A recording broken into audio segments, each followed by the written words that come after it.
Les platico un poquito antes de hablarles de las credenciales de Frida, acerca de la iniciativa, para los que no la conocen. Hackers and Founders es una iniciativa global, tiene presencia en 60 países en el mundo y tiene alrededor de 350,000 miembros activos.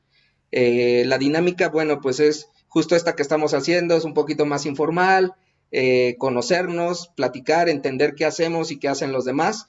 Y bueno, a mí me toca desde diciembre de este año, me dieron la oportunidad de dirigir o estar al frente del capítulo de Querétaro, lo cual me da a mí mucho gusto porque he aprendido muchísimo en estos últimos meses que me ha tocado trabajar con esto, ¿no? La iniciativa, bueno, pues para los que no la conocen, la gente que nos hace favor de compartirnos su experiencia y su conocimiento, no cobra por ello, nosotros tampoco cobramos absolutamente nada por eso. La intención es justamente compartir, como lo estábamos haciendo ahorita, y ayudar, ¿no? De manera colaborativa, sumar entre todos y hacer proyectos interesantes. Una de las situaciones que o de las premisas, digamos, que se buscan con Hackers and Founders es que puedas encontrar a un socio de negocios o a tu socio técnico, puede ser también, ¿no? Pueden ser cualquiera de las dos cosas. Se buscan ambas, tener tanto gente que a nivel de negocios, que a veces los que hacemos tecnología carecemos un poquito de esa visión, la podamos complementar con la gente que comparte este espacio, o la gente que sabe de negocios, pero que no tiene conocimiento de tecnología, también ocurra lo mismo, ¿no? Es como hacer ese clic que a veces es tan difícil de encontrar. Y bueno, mi nombre es Juan Alcacio, a mí me toca estar, como les decía, en esta parte de Hackers and Founders, cualquier cosa que quieran, que les interese que veamos, pues ahí está el chat. Igual si les interesa compartir algo, está el espacio abierto, algún proyecto que tengan en mente y que quisieran someterlo a que la gente o a que la comunidad lo conociera y ver si hay alguien que pudiera colaborar, o un tema como en este caso el que Frida nos está compartiendo, ¿no? Y bueno, pues ya por empezar les voy a platicar un poquito acerca de Frida. Y ya la conoceremos también más a detalle ya con su presentación, ¿no? Que ya sus fans ya la elogiaron, ya nos encargaron ellas de decirnos más de Frida, pero bueno, ya no, con esto conseguirá aún más fans, ¿no? Entonces ya entre todos le haremos la página. Bueno, les platico. Frida actualmente es analista de CRM para Banco Santander México, donde trabaja en un área enfocada al desarrollo de estrategias para el cliente basadas en el comportamiento, en el completo entendimiento de su comportamiento, con el uso de datos y el desarrollo de modelos de machine learning. Todo esto a través de un marco de trabajo ágil. Durante sus estudios en la licenciatura de Actuaría y la licenciatura de Finanzas Corporativas y Banca en la Universidad de Anáhuac, participó en una de las competencias de evaluación más importantes de México, que es el CFA Research Challenge. Además, fue egresada del primer diplomado de Fintech Business Model, Fintech Business Model, del programa de educación continua de la Universidad de Anáhuac y Grupo Expansión.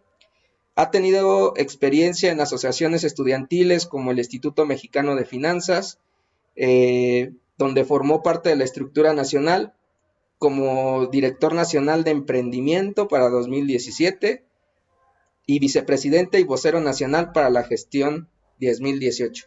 Bueno, ella es Frida, yo le decía antes de que se conectaran la mayoría que estaba chavita y sí es chica, pero como pueden ver sus credenciales, avalan también el conocimiento que tiene, ¿no? A la edad, ya me hubiera gustado tener esos credenciales a la edad que ella tiene, pero bueno, ahorita justo ella nos va a platicar más acerca de lo que hace seguramente en su trabajo, que es Santander, de su experiencia, y pues bueno, Frida, adelante, somos todos tuyos. Gracias por aceptar la invitación. Perfecto. No, hombre, gracias a ti. Voy a empezar a compartir mi pantalla. Traigo preparado una presentación para todos ustedes. Entonces, bueno, justo como ya nos platicó Juan José, el tema es modelos de Machine Learning enfocados en la industria financiera.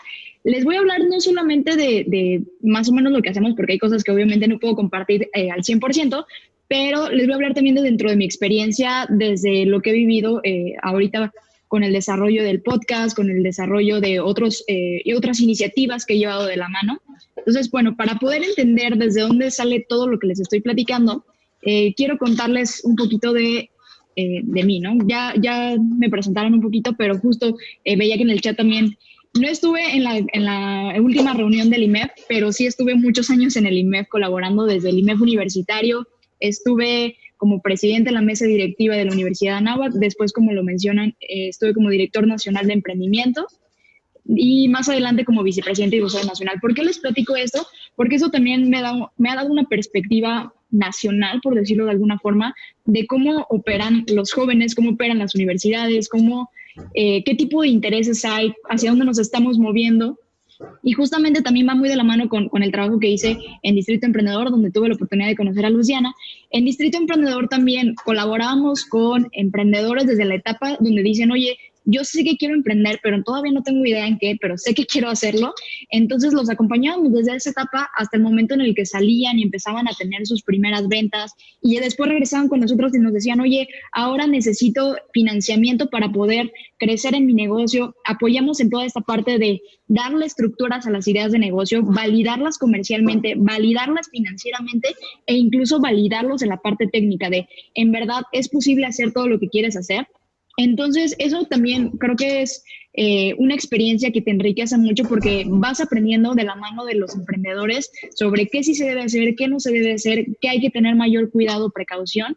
Y justamente después, en 2019, también me incorporé a Global Shapers, al Hub de Ciudad de México, que es una asociación que es como un brazo del World Economic Forum, donde hemos tenido la oportunidad de trabajar en distintos proyectos. Por ejemplo, ahorita en el Hub hay vigente un proyecto que busca medir la brecha de género que hay en los salarios de la industria de la tecnología. También estuvimos trabajando, por ejemplo, en un proyecto durante el 2019 que mapeaba todas las empresas e instituciones que trabajaban con inteligencia artificial y buscábamos hacer un marco de trabajo conjunto. Justo llevábamos de la mano con otras empresas como por ejemplo C-Minds, que hacen todo este mapeo y lo que buscan hacer es cómo alineamos la agenda de la inteligencia artificial con los intereses que hay en gobierno y creamos una estrategia para enfocar estos avances, estos estudios que se hacen, este talento para el bien común, ¿no? Ahorita en lo que estamos trabajando en el Hub, personalmente estamos liderando un proyecto que lo que busca hacer es crear un bot en Twitter donde tú puedas levantar denuncias o bueno, más que levantar denuncias, empezar a hacer un foco sobre los actos delictivos que no se están denunciando. Es decir, actualmente el sistema te pone muchas trabas para que levantes una denuncia y lo que nosotros queremos hacer es cómo hacemos para de todas formas seguir midiendo estos actos delictivos que no llegan a las carpetas de investigación del gobierno, pero justo alimentarlo con lo que ya también existe. Entonces, ahorita estamos trabajando también en eso en el Hub y digo, ya si se quieren meter a revisar qué otras iniciativas tenemos, ahí lo pueden checar en nuestra página de Facebook, en nuestra página de Instagram, lo pueden encontrar como Global Shapers Hub Ciudad de México. Y bueno, también en 2019 yo me incorporo a Banco Santander en primera instancia como analista de CRM, donde justamente lo que íbamos haciendo era a través de diferentes análisis estadísticos principalmente, entendíamos cómo se comportaban los clientes, qué tipo de transacciones tenían, cuáles eran los intereses que había. Y le platicaba yo a Juan José que la parte donde nosotros estamos o donde yo estoy trabajando se llama Hub Emocional. Lo que hace el Hub Emocional es tratamos de entender a los clientes no solamente como un cliente, sino como personas, ¿no? O sea, ¿qué quieren? ¿Qué necesitan? ¿Cómo podemos escucharlos? ¿Qué clase de iniciativas son a las que deberíamos estar apelando para poder darles un mejor servicio? Entonces, más adelante empecé a incorporarme también a otros grupos de trabajo donde empezamos a desarrollar diferentes modelos de Machine Learning, de los cuales les voy a platicar. Hay algunos que siguen en desarrollo, hay otros que están como mapeados, pero más o menos eso es lo que he estado haciendo hasta ahorita. Bueno, ya como muchos sabrán, tengo un podcast. El podcast se llama AI The New Sexy, donde hablamos sobre las implicaciones de la inteligencia artificial en el día a día y en los negocios. Tratamos de analizar algunas tendencias que están saliendo relacionadas con inteligencia artificial. Tenemos diferentes episodios que van desde entender cómo funcionan los algoritmos, supongamos, de Spotify, Netflix, hasta entender también cuáles pudieran ser las implicaciones o qué se está haciendo dentro del gobierno mexicano en torno a la inteligencia artificial. Entonces, les invito a que vayan, revisen nuestra página de internet ahí es aidenewsexy.com, sino también les he dejado un código QR que pueden escanear con el celular para formar parte de nuestro newsletter, donde estamos mandando información de manera constante. Igual en todas las redes sociales nos pueden encontrar como AI de Newsexy. Entonces, bueno, vamos a lo siguiente. Ahorita, para poder entender qué necesidades tenemos específicamente en la industria financiera, tenemos que entender en general cómo estamos parados en este tema de la inteligencia artificial. Me gusta mucho platicar sobre los reportes que tiene el World Economic Forum, porque nos dan una perspectiva global sobre cómo se está moviendo el mundo, ¿no? Entonces, por ejemplo, aquí lo que podemos ver es que cada vez estamos avanzando más hacia el tema de la automatización. Sin embargo, la automatización no necesariamente requiere que todo se opere de manera general y automática. También hay una parte de personalización, de la cual les voy a platicar un poco más adelante. Entonces, lo que se espera, o de acuerdo al World Economic Forum, es que para el 2025 el 52% de las actividades sean realizadas por una máquina. Es decir, que empecemos a sumar todavía más procesos automáticos. Ahora, ¿por qué esto es importante? Esto es importante desde la perspectiva también del trabajo. Cada vez van subiendo en esta escalera de cuáles son los trabajos emergentes, el tema de análisis de datos, científicos de datos, gente que está operando estos sistemas de automatización, de software, desarrollo de nuevas aplicaciones y demás. Entonces, eso es importante, incluso hablándolo desde la comunidad en la que ahorita estoy presentando. Es importante que lo sepan porque cada vez vamos a empezar a tomar un rol diferente dentro de la economía en general y dentro de cómo estamos entendiendo el mundo. Es decir, las herramientas y los análisis y todo lo que nosotros pongamos a la disponibilidad de las personas en el futuro próximo va a cambiar la forma en la que entendemos el mundo. Entonces, justamente aquí, otro de los insights que nos da el World Economic Forum es que incluso las habilidades que vas a requerir para el futuro son diferentes. ¿Por qué? Porque antes te decían, oye, tienes que aprender a utilizar este software para poder trabajar y desempeñar bien tu empleo, ¿no? O desarrollarte bien en las empresas. Sin embargo, hoy ya no te dicen eso. ¿Por qué? Porque el software que tú puedes aprender en los próximos años puede cambiar. O sea, en la industria del software se están teniendo cambios muy acelerados. Entonces, ahorita lo que más se está tomando como a consideración no es que tengas un skill técnico, sino que tengas estos soft skills. De hecho, como de las principales características que tú tienes que desarrollar o que deberíamos estar buscando desarrollar para los próximos años es el pensamiento analítico, el poder pensar en equivocarnos y en accionar de manera rápida, ¿no? De hecho, esa es parte de la filosofía que nosotros tenemos en el banco con esto que llamamos las metodologías ágiles, el poder estar generando en periodos cortos de tiempo entregas de valor. Entonces, otro de los puntos interesantes que tenemos que estar buscando es cómo podemos seguir aprendiendo. De hecho, hay incluso una habilidad que el nombre específicamente que le dan es Learnability, que es la habilidad de aprender, no solamente que tú agarres un conocimiento y lo puedas dominar, sino que estés aprendiendo constantemente y desaprendiendo también. ¿Por qué? Porque las cosas están cambiando. De hecho, ahorita en el contexto en el que nos encontramos de una pandemia, las cosas han cambiado todavía más rápido de lo que ya se estaba esperando, ¿no? Entonces, cada vez va en declive habilidades como, por ejemplo, pudiera ser la memoria. ¿Por qué? Porque ahorita ya no puedes aferrarte a una idea. Tienes que estar dispuesto a cambiarla en el momento en que se necesite de acuerdo a las condiciones que vayas viendo en tu contexto. Bueno, de aquí justo paso a otro de los puntos interesantes que también me gusta mucho platicar, que es sobre la ley de Moore. Lo que nos dice la ley de Moore es que cada vez el número de transitores se va duplicando y el costo disminuye a la mitad, ¿no? A lo largo del tiempo. Estos cambios suceden aproximadamente cada 18 meses. Es decir, cada 18 meses tienes el doble de transitores y cuestan la mitad del precio. ¿Por qué esto es importante? ¿Por qué les estoy mencionando esto? Porque la cantidad de transitores también nos habla de capacidad de cómputo, nos habla de los nuevos sistemas, qué tan rápido pueden procesar información, a qué nivel de complejidad podemos estar trabajando. De hecho, por aquí podemos ver cuál ha sido el mapeo de todas estas supercomputadoras y justamente algo que me gusta mencionar es que antes pensábamos la inteligencia artificial como la capacidad de enseñarles a las máquinas a que funcionen como los cerebros, ¿no? De hecho, incluso hasta los nombres, ¿no? Las redes neuronales, según esto imitan el funcionamiento del cerebro y aprenden como nosotros aprendemos. Pero lo que yo veo desde la perspectiva de todo lo que me ha tocado estar analizando es que hoy en día ya no estamos buscando alcanzar que nuestros modelos se parezcan a la forma de la que procesa el cerebro. Yo creo que la inteligencia artificial ya no está aspirando a eso, ya lo que aspira es poder replicar no solamente el cerebro de un individuo, sino el cerebro de toda la humanidad. De hecho, algunas de las pruebas de que esto está cambiando es, por ejemplo, la herramienta que nació de OpenAI, una de las empresas de Elon Musk, que lo que hace es recopila todo el conocimiento que hay en Internet para poder predecir a qué te refieres, darle contexto a las palabras que tú estás escribiendo y poderte sugerir una predicción del texto, ¿no? Esto es relevante porque les digo, si tú eres capaz de recopilar todo el conocimiento que hay en Internet, hasta cierto punto también estás recopilando el conocimiento de la humanidad. ¿Por qué? Porque nosotros nos hemos volcado a arrojar todo el conocimiento que tenemos a las redes sociales, a las páginas de Internet, a los productos y servicios que vendemos. Entonces, es por eso que es importante tenerlo en el radar.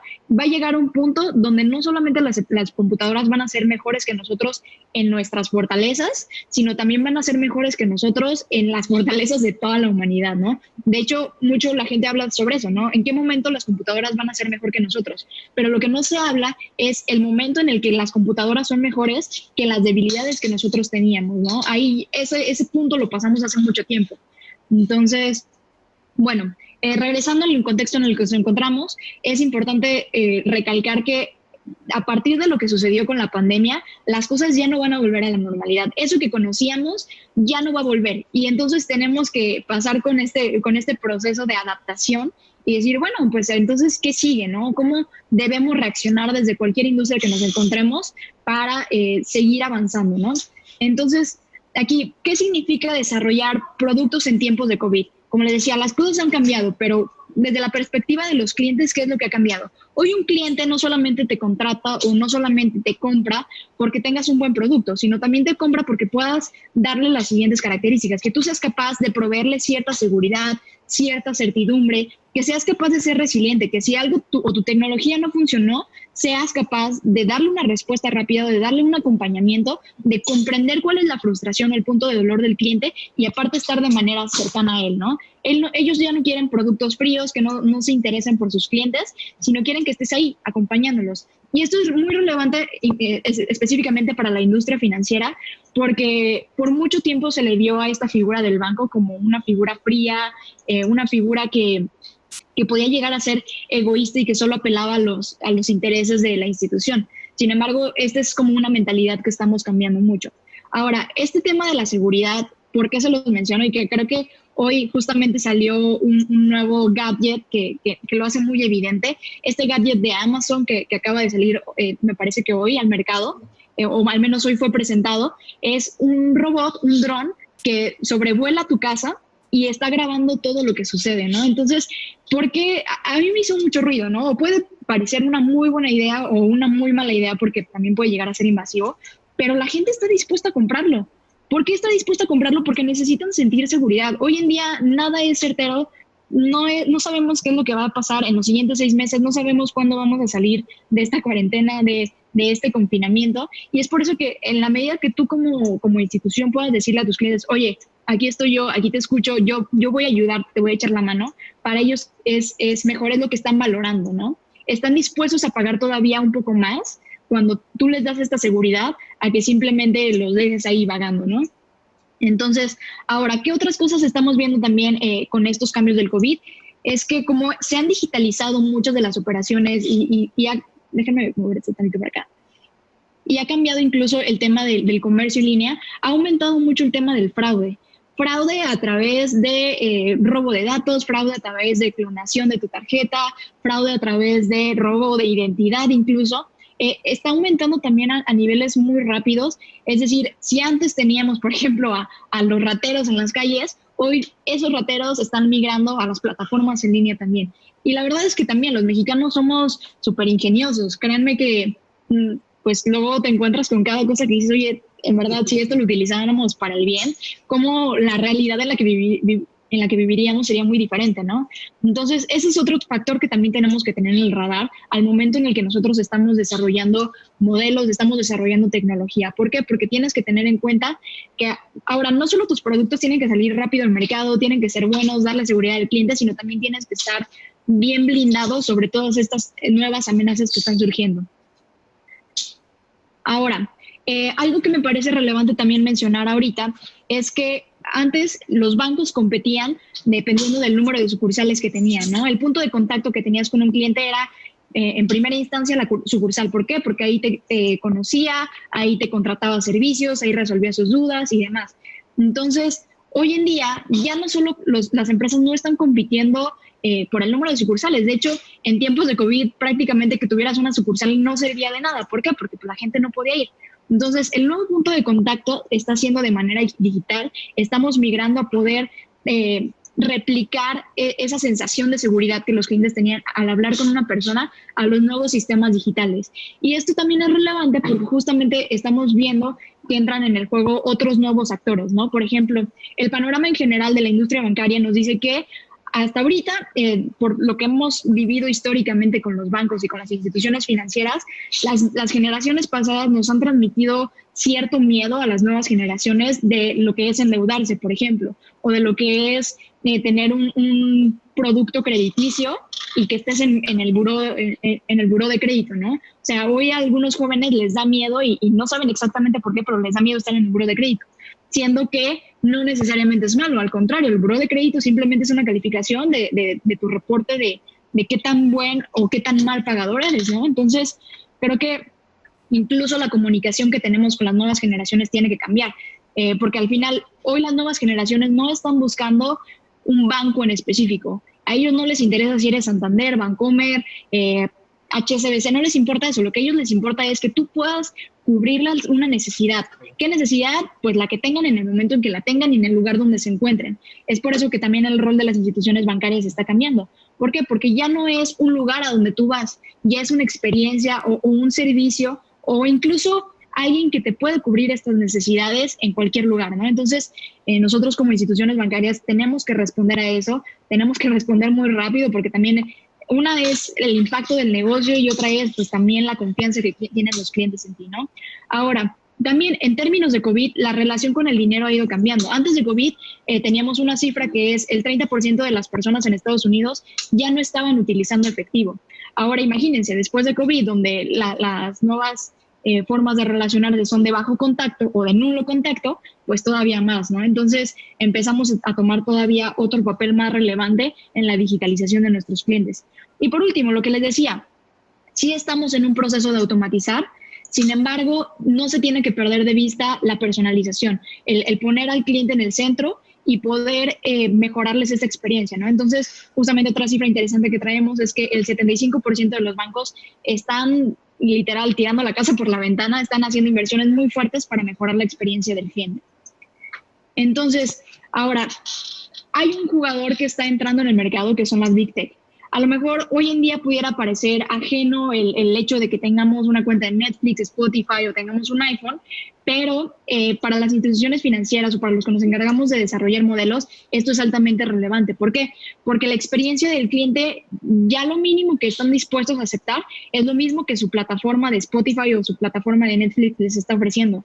O sea, un cliente ya no quiere tener que pasar por muchos procesos para obtener lo que quiere. Por ejemplo, tú tienes un Spotify que cada semana te está dando una recomendación personalizada y entonces se preguntan, oye, ¿y en qué momento voy a ver eso en un banco, no? O un Netflix que está personalizando incluso las portadas. De hecho, aquí traigo un poco de eso, ¿no? O sea, por ejemplo, esta parte de la personalización del Daily Mix, ¿no? Con Spotify. Ahí tú tienes semanalmente una combinación de música diferente que sabe específicamente que a ti te gusta, ¿no? Entonces, por ejemplo, por la parte de Netflix, parte de lo que hace su algoritmo es, si tú comparas el feed o la pantalla principal de tu Netflix con la pantalla principal de tus amigos, no va a ser lo mismo. ¿Por qué? Porque el algoritmo de Netflix lo que hace es, dice, perfecto, yo sé que a Elena le gustan más los dramas, ¿no? O las comedias románticas. Entonces, lo que voy a ofrecerle en las imágenes que le muestre de todas las películas son parejas o son personas o son, no sé, mujeres. O, por ejemplo, yo sé que a lo mejor a Juan José le gustan películas un poco más abstractas, de misterio y demás. Entonces, la portada que yo les voy a enseñar tiene que ser algo que les llame la atención. Entonces, les digo, los clientes lo mínimo que están esperando es que tú como institución financiera, tú puedas decirle, oye, ¿qué necesitas? ¿Necesitas una tarjeta de crédito que te dé beneficios de a lo mejor un cashback? Que tú seas capaz de darle exclusivamente ese beneficio. El cliente no quiere tener 100 beneficios, quiere tener uno si es necesario, pero que sea el beneficio que él necesita para la etapa de vida en la que él está. De hecho, platicándoles un poquito en general de lo que estamos haciendo en el banco, tenemos ya proyectos que están tratando de ver a los clientes no por una edad, no por una información demográfica de qué sexo son, dónde viven y demás, sino cuál es la etapa de vida en la que se encuentran. O sea, qué necesidades tiene el cliente el día de hoy. Y por último, ¿por qué te les mencionaba también del iPhone?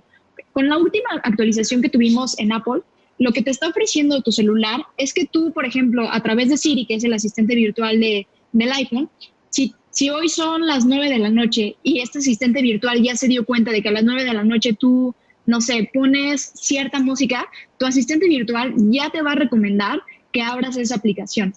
Entonces, esto es relevante porque incluso nosotros como bancos, lo que tendremos que estar pensando es, ok, a ver, ¿cuál es nuestro punto de contacto con los clientes? Supongamos, son los cajeros automáticos. Entonces, a lo mejor tú como banco tendrías que ser capaz de decirle a tu cliente, oye, yo ya sé que todos los días o por ejemplo, todos los viernes de quincena vas a un cajero a retirar. Entonces, en lugar de mostrarle toda la interfaz con miles de opciones, tú al cliente que te está consultando directamente ya sabes qué hace normalmente esa operación. Tú deberías de mostrarle una pantalla personalizada donde con un solo clic a lo mejor ya pudiera llegar a hacer la operación que él estaba esperando realizar, ¿no? Entonces, por eso les digo, estas Big Tech, a pesar de que parecen que están un poco lejos del sector financiero, están muy cerca. ¿Por qué? Porque les están ofreciendo experiencias a los clientes que hasta cierto punto nosotros tenemos que ser capaces de replicar y mejorar.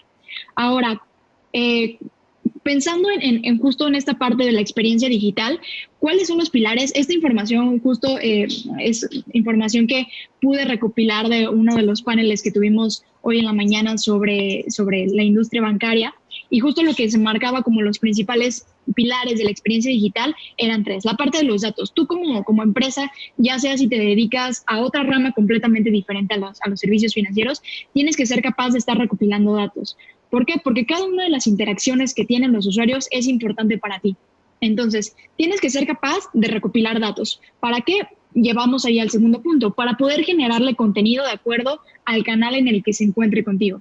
Es decir, hablando del sistema financiero, si un cliente de repente entra, no sé, recibe un correo electrónico con cierta información, el cliente tiene que ser capaz de poder ver esa información en otros canales también, pero con diferentes mensajes. Por ejemplo, tú cuando estás en tu celular, tenemos que entender qué hacen los clientes en el celular. O sea, ¿qué hace una persona normal cuando está en el celular? Pues normalmente lo usa para comunicarse, para, no sé, tener entretenimiento. Entonces, si tú de repente a tu cliente que lo está utilizando exclusivamente para entretenimiento, le ofreces un mensaje que no quieres leer, pues simplemente va a mandar spam tu correo o simplemente lo va a ignorar. Entonces, tú tienes que entender, ok, ¿para qué utilizan los clientes el celular? Ah, pues lo utilizan para consumir contenido digital. ¿Para qué utilizan los clientes las redes sociales? Ah, pues a lo mejor para tener su tiempo de esparcimiento y conexión con otros individuos. Entonces, de acuerdo a cada canal, tú tienes que ser capaz de darle contenido personalizado sin perder de vista que tiene que ver un mensaje unificado, ¿no? A lo mejor te diriges a él de formas diferentes, pero el mensaje tiene que seguir siendo el mismo, de acuerdo a cada uno de los canales de comunicación que tienen. Y por último, el tema de la integración. Eso también es altamente relevante porque, por ejemplo, si tu cliente hoy te escribe a través de un chatbot, te escribe, por ejemplo, quiero contratar una tarjeta de crédito y hace una cita o va a la sucursal, tú tienes que ser capaz de seguir el hilo de lo que ya empezó. El cliente no te tiene que volver a explicar todo lo que ya le dijo al contact center o todo lo que ya le dijo este chatbot o la reclamación que de repente emitió. Tú como institución bancaria tienes que ser capaz de seguir el hilo del cliente para que se quede en el punto de la conversación que ya traía anterior. Entonces, aquí viene esta parte de integrar sistemas, integrar mensajes, integrar datos, ¿no? Entonces, para que una experiencia pueda ser pues satisfactoria desde las plataformas digitales, tiene que tener esas tres características. Ahora, sería mucho decir que en Banco Santander ya lo logramos al 100%, la verdad es que no.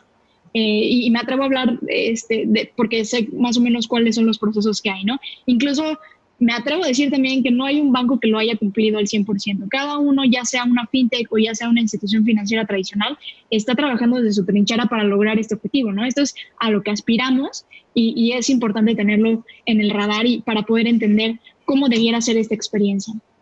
Ahora, ¿cómo lo logramos? Aquí viene la parte interesante. ¿Cómo lo hacemos a través de algoritmos de Machine Learning?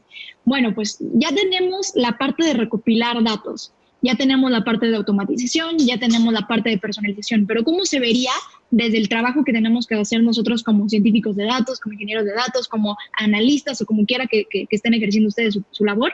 Lo que tendremos que estar haciendo es, por ejemplo, una de las herramientas que tenemos dentro de la inteligencia artificial o de esta parte del machine learning es el poder generar clústeres de clientes. Si bien no podemos hacer una estrategia medida para cada uno de los miles de clientes que tenemos, sí podemos tener que ser capaz de poder separarlos, de decir, oye, tenemos clientes que a lo mejor hoy no son digitales, son clientes que a lo mejor todavía valoran la experiencia física, entonces, ¿qué le vas a ofrecer a ese grupo de clientes? Porque también sería una mentira decir que todos vamos a migrar en un año a la experiencia digital, ¿no? Entonces, ¿qué vas a hacer para este grupo de clientes? ¿Qué vas a hacer para el grupo de clientes que a lo mejor sí quiere realizar operaciones digitales, pero todavía para operaciones más específicas necesita este espacio físico, ¿no? ¿Qué les vas a ofrecer a ellos? O, por ejemplo, si estamos hablando de etapas de vida, ¿cómo se mueven estos clústeres de acuerdo a la etapa de vida? ¿Qué otra cosa podemos hacer? Por ejemplo, ¿cuál es el siguiente próximo producto que va a contratar tu cliente? Tú tienes que ser capaz de anticiparte a las necesidades que tienen, porque les digo, los clientes, como se están acostumbrando el día de hoy, no es a que ellos te vayan y te busquen, sino que tú seas proactivo y le ofrezcas antes de que siquiera él sea capaz de levantar el teléfono y decirte, oye, necesito esto, ¿no? Entonces, otra de las cuestiones es esto, ¿no? La canasta de productos. ¿Cuál va a ser el siguiente producto que le vas a ofrecer? Entonces ahí podemos utilizar, no sé, un Market Basket Analysis para empezar a ver cada tipo de cliente cuál es su siguiente mejor oferta. O, por ejemplo, incluso hablando de poder eficientar los recursos que tienes como institución. Ok, por ejemplo, algo que nos pasó y algo en lo que hemos trabajado es cómo yo voy a optimizar mi base de clientes a los cuales les voy a ofertar una tarjeta de crédito. En tiempos de COVID, los recursos son también pocos, son escasos, entonces yo tengo que ser capaz de optimizar esos recursos. Entonces, si yo tengo un recurso limitado, supongamos, de un contact center o de una atención a clientes, ¿cómo voy a ser capaz de ordenar o priorizar a cada uno de mis clientes para poder no solamente lograr una contratación, sino que con esa contratación para mí sea un home run, ¿no? O sea, lo que quieres tú es poder ordenar a los clientes de forma que sea lo que ellos necesitan y para ti como negocio también te esté generando valor.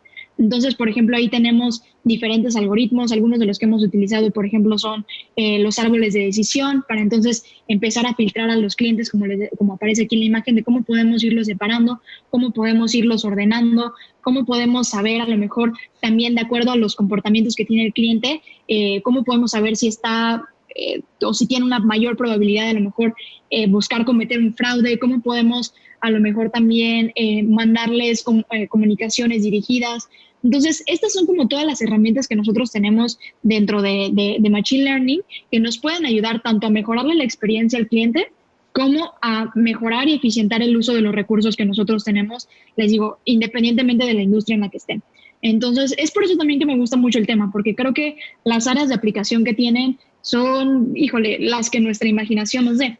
De hecho, lo que yo trato mucho de platicar en el podcast es justamente estos temas, ¿no? O sea, si tú eres deportista, ¿qué tiene para ti la inteligencia artificial? ¿Qué te puede ofrecer? Pues te puede ayudar a lo mejor a mejorar tu técnica de, no sé, si juegas fútbol americano, mejorar tu técnica o tu estrategia para contraatacar. Si juegas golf, oye, a lo mejor cómo mejorar tu técnica para dar el swing, ¿no?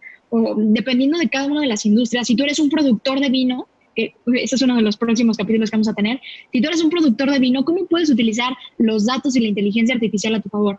Entonces creo que incluso para la industria financiera es un poquito más fácil. ¿Por qué? Porque nosotros estamos acostumbrados a recopilar datos de cada uno de los movimientos del cliente por temas de, pues sí, de negocio y también por temas de regulación, ¿no? Hay incluso experiencias digitales que todavía no se logran volver 100% digitales, sino hay una parte física y una parte digital, justo también por temas de regulación. Algo que hemos visto es que la tecnología avanza a pasos acelerados y hay veces que por mucho que tú quieras darle a tu cliente una experiencia digital, la regulación todavía no se encuentra tan avanzada para poder permitir de eso. De hecho, hablando un poquito de lo que surgió con la ley FinTech, lo que la ley FinTech nos ha traído es facilitarnos un poco más el poder ofrecerle servicios financieros a los clientes, ¿no? O sea, antes, para que tú pudieras contratar una cuenta, si no tenías una firma autógrafa, literal, con tu puño, letra y tu pluma arrastrada en el papel, no podías contratar una cuenta. Hoy ya tenemos la posibilidad de poder abrir cuentas digitales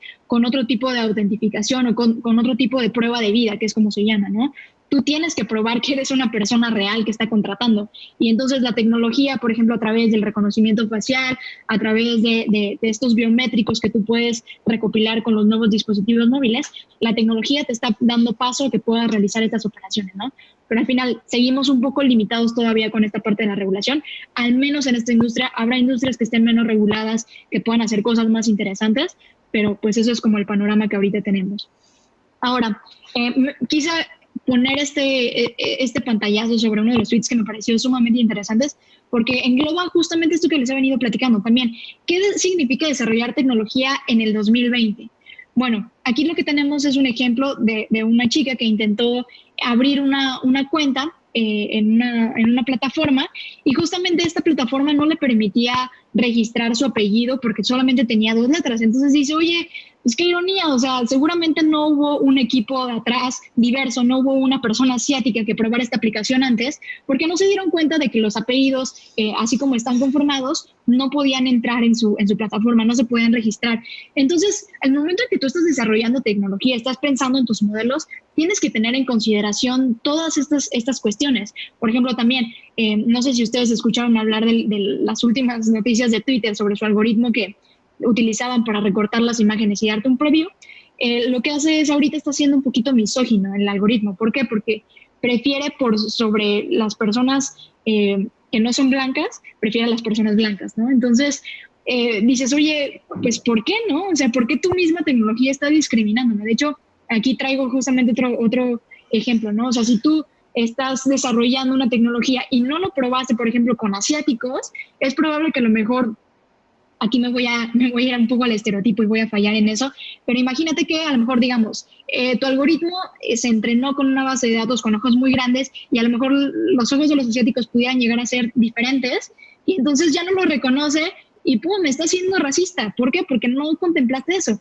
Entonces, por ejemplo, regresando al tema del algoritmo de Twitter que recortaba las imágenes, algo que se estuvo viendo fue que no era un algoritmo de reconocimiento facial, porque de esos también hay muchos algoritmos que están siendo racistas, como lo vemos aquí. Por ejemplo, aquí no estaba identificando el rostro de esta persona simplemente porque no era blanca. Lo que dice Twitter en sus comunicados es, a ver, para empezar, mi algoritmo no estaba reconocimiento rostros. Lo que estaba haciendo estaba reconociendo las áreas de permanencia de la visualización. Es decir, tú cuando abres una imagen, lo que se fija el algoritmo es hacia dónde volteas a ver. Entonces, si tienes una imagen más iluminada y una imagen oscura, lo que sucede es que tú volteas a ver las imágenes más iluminadas.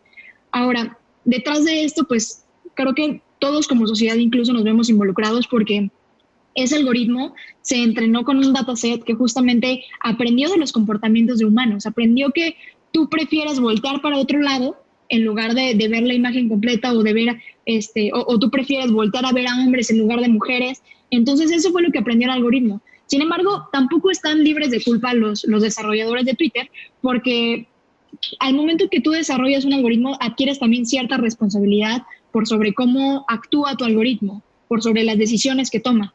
Entonces, justo también es por eso que se les está criticando. O sea, no es posible que en el equipo de Twitter no haya una persona que se hubiera dado cuenta de ese error. No es posible que a lo mejor no hayan tenido una persona o una mujer probando el algoritmo. O sea, ¿por qué no se dieron cuenta antes? Entonces, incluso otro de los casos polémicos que salió en algún momento fue el Apple Watch, ¿no? El Apple Watch no podía medir bien tus ritmos vitales si eras una persona con tez oscura o si tenías tatuajes. Entonces decías, oye, ¿cuánto cuesta un Apple Watch? O sea, no es como que te lo regalen, ¿no? Y a pesar de eso, a pesar de que pagaste no sé cuántos dólares, que tu reloj mismo te esté discriminando, pues está cañón, ¿no? O sea, creo que son cosas a las que nos estamos enfrentando que antes no sucedían. Son nuevos problemas que se están generando en muchas industrias, les digo, en todas estas industrias que conllevan una parte tecnológica, una parte donde al final tú tienes que tener mucho cuidado sobre qué cosas le estás enseñando a la computadora, porque la computadora no es capaz de decir oye, soy racista y entonces tengo que equilibrar la muestra de datos sobre la cual yo aprendí. La computadora no es capaz de hacer eso, pero los seres humanos sí. Entonces, en el momento en el que tú estás entrenando un modelo, tienes que ser capaz de poder entender cómo vas a equilibrar tus modelos, cómo vas a equilibrar las generalizaciones que está haciendo tu modelo. Ahora, justamente algo que siempre digo y que trato de recalcar también en algunos episodios del podcast es, necesitamos equipos diversos para poder generar productos diversos. Si no, no te vas a dar cuenta jamás de estos errores, sino hasta que la gente lo empiece a utilizar y ya sean miles de personas o millones de personas utilizando tu producto. Y la verdad es que una falla de estas pueden incluso los usuarios no perdonártelo, ¿no? Entonces, tanto desde la perspectiva de las empresas necesitas tener un equipo diverso, como de la perspectiva de tu responsabilidad social hacia las personas que van a utilizar tu modelo, tu producto, lo que sea que estés desarrollando. Justamente otro de los tweets que me llamaba mucho la atención es justamente esta chica que dice, me gustaría pensar que en 2 años vamos a ver abogados tomando clases de programación y a programadores tomando clases de igualdad y no discriminación. ¿Por qué? Porque a lo mejor tú cuando empezaste en la carrera, o incluso nosotros como financieros cuando empezamos, o como actuarios, como lo que sea que te dediques, cuando empezamos la carrera, no era tan evidente este problema. No era tan evidente que tuvieras que aprender de otras cosas para desarrollar bien tu trabajo. Por ejemplo, a los programadores jamás se les dio un curso de género o un curso de igualdad o un curso de lo que quieras, porque pues en primera instancia parecía ser un tema ajeno a su labor. Sin embargo, hoy en día ya no podemos dejar pasar eso.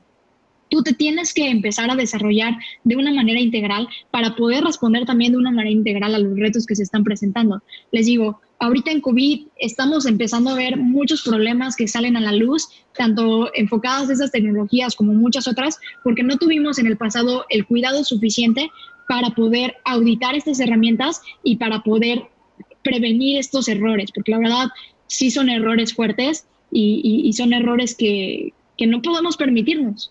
Entonces, hablando ya más enfocado hacia justamente estos modelos que hemos desarrollado, tanto en el banco como para otros proyectos que me ha tocado trabajar, hay 3 pilares que tenemos que tener en cuenta en el momento en el que desarrollamos modelos, que justo en la industria financiera es todavía más fuerte porque hay en ciertas industrias donde a lo mejor pues dices, ok, tuve un problema, un escándalo y pues salió el periodicazo o el tweet o el trending y ya.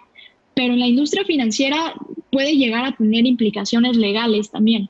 Entonces, 3 pilares que tienes que tener en cuenta es, el primero, lo que es accountability, que tú seas capaz de poder dar explicaciones de por qué estás utilizando lo que estás utilizando, por qué agarraste un dataset en específico, por qué utilizaste un modelo en específico, que justamente va con el punto número 2, el poder ser transparente y decir, explicar qué está haciendo tu modelo.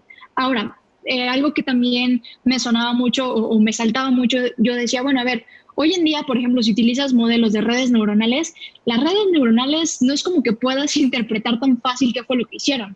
Sin embargo, tienes que tener en cuenta que esta explicabilidad no necesariamente tiene que sacrificar el performance de tu modelo, ¿no? O sea, a lo mejor hoy no vas a utilizar una red neuronal que te da una accuracy o una... ¿cuál es la palabra en español? Bueno, una accuracy del 90%, una precisión del 90%, esa es la palabra, una precisión del 90%, si no vas a utilizar, supongamos, un árbol de decisión que te da un 87%. ¿Por qué tienes que sacrificar eso? Porque a lo mejor es más relevante, al menos en esta industria, que tú seas capaz de decir qué hizo tu modelo, por qué a lo mejor no le estás otorgando una tarjeta de crédito a cierto cliente o por qué no lo estás priorizando, a que tengas un modelo que a lo mejor performe 3% mejor. Entonces, hay en ciertas situaciones que sí tienes que sacrificar esa precisión por explicabilidad y transparencia. Ahora, si tú de plano dices, oye, no hay otra forma más que redes neuronales, bueno, pues tienes que ser capaz de explicar con evidencia por qué no hay otra forma, ¿no? Y aún así es un tema delicado. Y por último, el tema de la inclusión. Tienes que ser capaz de, al momento en el que ofreces servicios, de estar considerando dar acceso a todas las personas. Por ejemplo, ahorita que hablábamos del tema de digitalizar, tienes personas que a lo mejor no tienen acceso a un celular y no por eso les tienes que cerrar las puertas para tener un servicio financiero. Tienes que buscar la forma de también atender a ese tipo de clientes o a ese clúster específico de comportamiento de cliente. Tienes que buscar atender a diferentes tipos de la diversidad que a lo mejor también quieren formar parte de tus productos. O sea, yo sé que sí tienes que segmentar, tu oferta de valor, pero también tienes que tratar de hacerlo más inclusivo. O sea, por ejemplo, ¿cómo puedes llegar a otros segmentos de la población que hoy no tenían servicios financieros? O sea, hoy en tiempos de COVID, incluso hablando específicamente de la inclusión financiera, es más relevante. ¿Por qué? Porque hoy a lo mejor había una persona que normalmente no compraba en Internet, pero hoy tiene la necesidad de comprar en Internet. ¿Por qué? Porque los comercios están cerrados y no le puedes negar un acceso a un servicio financiero a estas personas, ¿no? Entonces, son cosas que tienes que tener en el radar. Les digo, aquí les he dado muchos puntos de cómo aplicarlo, cómo utilizarlo y cuáles son los puntos débiles que hasta ahorita tenemos, ¿no? Que son justamente cuando llegamos a tener estos problemas de ética o falta de transparencia. Ahora, el otro punto que también me gustaría tocar con ustedes es justo el momento de evaluar modelos. Hoy en día, cuando tú presentas una iniciativa, cuando tú presentas un modelo, tú tienes que explicar qué vas a medir más adelante. O sea, cómo vas a saber que tu modelo fue bueno, ¿no? E incluso ahí cuando empiezas a tomar como a consideración qué KPIs o qué métricas vas a utilizar para medir el éxito, tienes que también ser capaz de no solamente medir el éxito, sino también medir qué cosas están saliendo mal. O sea, porque muchas veces tratamos de enfocarnos y estar orientados a los resultados, pero también tenemos que ser capaces de reconocer qué no salió bien y explicar por qué no salió bien. Por ejemplo, si estamos hablando de, por ejemplo, otorgar una tarjeta de crédito, ¿no? Que pudiera ser como el caso de uso más general. Tú tienes que ser capaz de saber en qué momentos a lo mejor tu modelo va a calificar mal a una persona y no le va a otorgar la tarjeta de crédito. Y tienes que saber cada cuándo va a ocurrir esto, ¿no? O sea, por ejemplo, cada cuándo mi modelo va a fallar y justamente cuál va a ser el costo que me va a traer a mí como negocio equivocarme, ¿no? Por ejemplo, ¿qué pasa si yo le oferto una tarjeta de crédito con un límite de crédito altísimo a un cliente y me equivoqué y no tenía que habérselo otorgado? Pues es seguramente un cliente que no te va a pagar. Y eso si lo multiplicas por miles de clientes, pues te puede llegar a tener un problema fuerte, ¿no? En temas de liquidez. Ahora estamos hablando a nivel banco. Pero ¿qué pasa con la parte contraria? ¿Qué pasa si a lo mejor de repente este modelo no te diste cuenta y de repente este modelo no le otorga tarjetas de crédito a mujeres? Híjole, pues todavía te metes en un problema más fuerte. ¿Por qué? Porque le estás cerrando las puertas a un segmento de la población a tener acceso a servicios financieros, que no es cualquier cosa. Ahora, estamos hablando de servicios financieros que puedes a lo mejor, si quieres, pensar prescindir de ellos. Pero cuando migras estos modelos a otras industrias, como puede ser una industria de la salud, oye, todavía el problema se vuelve más grande. ¿Qué pasa si tú le estás, no sé, supongamos que es un modelo que te recomienda qué medicamento recetarle a una persona? ¿Qué pasa si tu modelo se equivoca? ¿Qué pasa si le recomiendas un medicamento que no está bien o que no iba de acuerdo a lo que tenía? Puedes agravar muchísimo el problema y puedes poner en riesgo incluso la vida de una persona. Entonces, les digo, tenemos que ser capaces también de medir todas estas cosas, porque les digo, normalmente es una industria, todo esto de la parte de desarrollo de modelos de Machine Learning, que está en crecimiento, que está en desarrollo y está también madurando poco a poquito, pero no solamente tienes que ver los éxitos, tienes que ver cuáles son los fracasos más fuertes que hay en tu industria para que, una, no la riegues y dos, para que el problema que puedas desarrollar tanto en un mercado como en un segmento de la población, no se vuelva más fuerte, ¿no? Tú puedes incluso estar a través de tu modelo sin querer, estar generando una brecha de género más grande de la que ya había, ¿no? O sea, por ejemplo, hace también no mucho se dieron cuenta de que un algoritmo que tenía Amazon para reclutar personas, lo que estaba haciendo estaba perfilando mejor a los hombres que a las mujeres. Entonces tú dices, oye, mira, si Amazon, supongamos, estaban contratando desarrolladores, pues Amazon iba a contratar puros desarrolladores hombres. Entonces está haciendo esta industria que esté todavía un poquito más rezagada o que tenga todavía una brecha salarial en género pues más marcada de lo que ya de por sí era, ¿no? Entonces, pues como que estas son como las implicaciones que tenemos que tener en cuenta. Y pues nada, con eso ya quiero cerrar. Era simplemente como algunas de las reflexiones que a lo largo del tiempo he ido aprendiendo, no solo en el banco, sino, me digo, con todo esto que hemos ido desarrollando con el podcast, que hemos ido desarrollando con Global Shapers y con todas las diversas entidades con las que he estado colaborando. Entonces, bueno, voy a dejar de compartir mi pantalla. O bueno, no, me salgo simplemente de aquí. Si quieres déjala así para que vean tus datos de contacto, ¿no? La dejamos ahí, no te preocupes. Oye, bueno, ¿qué te parece? Vamos a hacer un ejercicio. Yo tengo muchas dudas y a lo mejor nos aventaríamos otro ratote, pero vamos a hacer un ejercicio así en los que nos respondas a lo mejor muy rápido algunas de las cosas que te voy a preguntar, a lo mejor si se puede rápido, ¿no?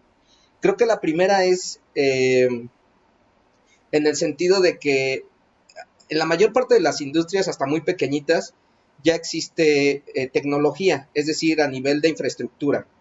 Y el siguiente paso que creo que está por venir es esta parte de cómo ahora aprovecho esa infraestructura para aportar valor a las organizaciones, y parte de ese aportar valores pues va en función del tratamiento de la información que se le da, ¿no? Que es justamente a lo que lleva el machine learning. O sea, de nada te sirve un factor tecnológico si no te está aportando valor a tu organización, que es justo lo que comentas con el banco, ¿no? La infraestructura está ahí, puede ser la de primera generación, puede ser lo más impresionante que te encuentres, pero si al final a mí como cliente no me satisface, pues de nada me sirvió. Entonces, ¿cómo hacerle para que a lo mejor emprendimientos o negocios más pequeñitos piensen en aplicar este tipo de situaciones? O sea, el banco pues es alguien que tú dices, o a lo mejor muchos podríamos estar diciendo, bueno, pero el banco tiene todas las posibilidades de contratar a Frida y a otras más, y también toda la parte tecnológica, ¿no? Pero yo en mi negocio, pues, ¿cómo le hago? ¿O qué, por dónde empiezo para poder acercar un poquito todo esto hacia esa parte, ¿no? ¿Qué podrías platicarnos ahí? Pues mira, justamente es una pregunta muy interesante porque mucha gente se ha acercado conmigo y me dice, oye Frida, yo quiero implementar mañana un algoritmo de Machine Learning, ¿cómo le hago? ¿No? Y es como, ok, a ver, espérate. Primero, vamos por pasos. Para que tú puedas llegar a desarrollar eso, necesitas primero contar, sí, con la infraestructura, pero también con la información suficiente. Es decir, necesitas empezar a mapear todos los datos que tú puedas recopilar. Si hoy no tienes una base de datos de clientes, pues de nada sirve que pongas a una persona a desarrollar modelos, porque justamente lo más relevante al momento de desarrollar un modelo es los datos, la calidad de la información que tienes, ¿no? De hecho, si se pone a pensar, uno de los grandes en este rubro es Google. Y Google no es que tengan los mejores ingenieros, o tal vez sí, pero no solamente el factor de éxito es por eso. El factor de éxito en esta industria de Google es porque tienen muchos datos. Entonces, el primer paso para que tú como institución empieces a implementar o hagas un roadmap de cómo llegar a desarrollar estos modelos es, uno, hazte de la suficiente cantidad de datos. O sea, y por suficiente cantidad de datos no me refiero a que tengas un Excel con 1,000 personas y sus datos, ¿no? Claro. O sea, para estos modelos generalmente utilizas, o sea, me atrevo a decir que para tener buenos resultados, cientos de miles de conjuntos de datos, ¿no? Entonces, pues sí, o sea, necesitas tener mucha información de tus clientes. Entonces, el primer paso es consigue información. El segundo paso, que creo que también es uno de los retos que en México nos estamos enfrentando muy fuerte, es la calidad de los datos y el tratamiento. No solamente con que tengas la información, tienes que tenerla en formatos bonitos, y por formatos bonitos me refiero a que esté estructurada, ¿no? O sea, que no solamente tengas 30 Exceles diferentes ahí arrumbados en tu computadora con cientos de miles de datos. Digo, ahí por Excel es una forma general de decirlo, pero o bases de datos, sino necesitas tener un orden, una estructura de datos que tengas, pues, muy claro cómo almacenas la información. Entonces, una vez que ya tienes los datos, que tienes tu información estructurada y demás, creo que el tercer paso sería empezar a acercarte a casos de uso. Igual, no es quiero aplicarlo y ya, es ok, ¿para qué me sirve? ¿Qué tipos de aplicaciones tiene? De hecho, al principio cuando empezaba con el podcast, yo quería hacerlo un poco más técnico. Y yo decía, bueno, quiero platicar sobre cuáles son los errores comunes que tienes al momento de hacer, no sé, un XGBoost o lo que quieras, ¿no? Pero me di cuenta de que en realidad la gente todavía no estaba lista para eso.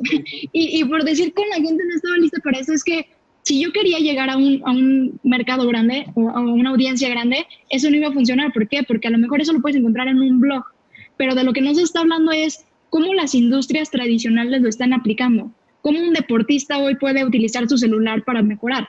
Entonces dije, ok, tenemos que regresarnos un paso anterior. ¿Cuáles son los casos de uso que hay en inteligencia artificial para estas industrias, ¿no? Entonces es conoce los casos de uso, ¿no? O sea, conoce a lo mejor qué tipo de cosas sí se pueden hacer y qué tipo de cosas no se pueden hacer. O sea, no es como que la inteligencia artificial sirva para decirte solamente lo que va a pasar en el futuro. O sea, tienes aplicaciones de Machine Learning para procesamiento del lenguaje natural, para poder interpretar imágenes, para poder categorizar, para poder priorizar, para poder... o sea, hay muchas formas en las que puedes utilizarlo. Entonces, el segundo paso es eso, saber para qué lo quieres utilizar dentro de tu industria, conocer los casos de uso. Y el tercer paso ya es cuando nos vamos a empezar a meter, ya ahora sí, a la parte técnica. Si bien ahorita el talento que hay es poco, me atrevo a decir por la gente y las comunidades en las que participo, es que las pocas personas que hay son muy abiertas a colaborar. Entonces, si tú te acercas con esas comunidades y dices, oye, quiero hacer esto, no va a faltar quien alce la mano y te explique cómo, o te ayude de buena fe a desarrollar algo medio básico y que tú más adelante puedas ir mejorando, ¿no? Entonces, creo que ese es el último paso y creo que es donde menos problema hay, ¿no? O sea, pudiera parecer que es el más difícil, pero en realidad no. Si te acercas a una comunidad donde te pueden conectar con otras personas, se vuelve más sencillo. Entonces yo creo que ese debiera ser como el roadmap para que desde las empresas chiquitas hasta las empresas más grandes empiecen a implementarlo. Ok, bueno, mientras se animan los demás, hay otra parte que está ahí interesante que me gustaría también que nos platicaras. A lo mejor los que estamos familiarizados con la parte tecnológica lo entendemos, y después va Luz después de mí. Entonces, pero los que no saben de tecnología quizás no les haga tanto sentido. Y es esto, ¿qué es un modelo y qué es entrenar modelos? ¿Cómo le explicarías a alguien que no sabe de tecnología eso? ¿Qué es un modelo? ¿Por qué entrenas un modelo? ¿Y qué tiene que ver con la parte de inteligencia artificial, no? Ok, perfecto. Voy a tratar de hacerlo como lo más simple para los que no tienen tanto contexto de cómo funciona. Eh, los modelos son generalizaciones. O sea, lo que tratan de hacer es explicarte, o más que explicarte, darte un resultado de acuerdo a los patrones que encuentran o los patrones de comportamiento que hay supongamos, si hablamos de música, pongamos el ejemplo más claro de Spotify. ¿Cómo Spotify sabe qué música recomendarte? Lo que hace Spotify es hace una generalización. ¿Qué es lo que más escuchan mis usuarios?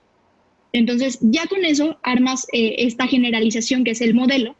Y lo siguiente que vas a hacer es, ok, ¿cómo armo esa generalización? ¿Cómo soy capaz de decir qué escuchan mis usuarios? Y entra la parte de que tienes que entrenar el algoritmo. Estos algoritmos aprenden como nosotros aprendemos, que es con ejemplos. Tú cuando le estás enseñando a un niño el abecedario, tú le dices, mira, esta es la letra A de árbol, A de avión, A de bla, bla, bla, bla. Empiezas a dar muchos ejemplos. Y entonces un niño dice, claro, entonces la letra A se utiliza para estas palabras. De la misma forma, las computadoras van aprendiendo. En este caso de Spotify, lo que tú dices es, a ver, tengo 1 millón de usuarios, ¿ok? Este 1 millón de usuarios lo voy a hacer grupitos. Cada grupito tiene características diferentes. Entonces, lo que el algoritmo hace, o lo que este modelo hace, es aprende de cómo se comporta un grupo. Y te dice, oye, ya aprendí que a lo mejor la gente de Ciudad de México le encanta el reggaetón. Y entonces, la próxima vez que entre a mi algoritmo una persona de Ciudad de México, lo que yo le voy a recomendar es el reggaetón. Digo, aquí lo estoy diciendo muy general, tienen modelos más complejos, pero es eso, ¿no? ¿Por qué? Porque ya aprendió de este set de entrenamiento, que es este set que tú le dijiste, mira, así se comportaba la gente de la Ciudad de México, para que cuando tú le metas un dato nuevo que jamás ha visto, que jamás ha recibido información sobre Spotify, sea capaz de darte una predicción o una generalización de, ok, cómo se comporta el general de esta población. Entonces es eso. Ahora, si lo manejamos desde la industria financiera, es si yo tengo un cliente que no ha estado dentro de, digamos, no está bancarizado y es a lo mejor su primer producto de crédito, ¿cómo puedo yo saber si me va a pagar o no me va a pagar?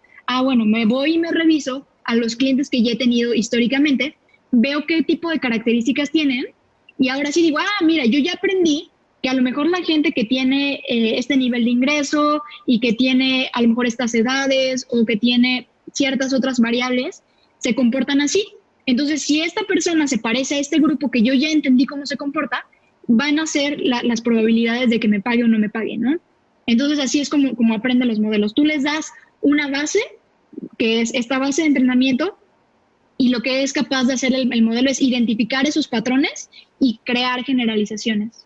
Ok, creo que aquí lo importante también es mencionar que nos han vendido una idea, ¿no? Estas películas hollywoodenses y demás, en donde en teoría la máquina piensa por sí misma, ¿no? Y toma una decisión y además es autónoma y al rato van a invadir la Tierra y demás. Entonces, pero creo que lo interesante está en que al final estos modelos, como bien lo comenta Frida, detrás de ellos hay alguien que los está planificando, un ser humano que está detrás de eso, está detrás de ese análisis, de esa parte estratégica. O sea, la máquina hace ejecución, es más ágil, puede de una manera mucho más potente analizar una cantidad de datos que a lo mejor un ser humano puede hacer, pero al final del día depende de la creatividad y del ingenio de un ser humano, ¿no? Que estuvo detrás planificándolo. Eso por un lado, y por el otro, lo único que hacen, más allá de que si toman una decisión es, como bien lo comenta, ahí es en donde está la parte,